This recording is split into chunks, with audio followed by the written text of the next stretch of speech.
জানেন কি শ্রীকৃষ্ণ যে অলংকারগুলি পরতেন সেই অলংকারগুলির নাম কি?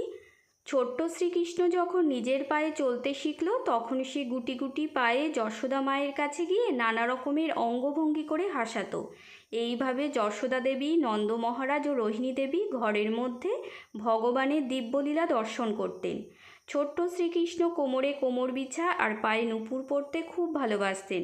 তার হাতে সবসময় বাঁশি থাকতো, আর সে যখন মাখন চুরি করে খেত বা অন্য কোনো দুষ্টুমি করত, বাঁশিটি কোমরে গুঁজে নিত। তখন হলুদ রঙের রেশমের পোশাক, গলায় কৌস্তুভ রত্ন ও বৈজয়ন্তীর মালা পরতেন, আর মাথায় থাকতো ময়ূরের পালক।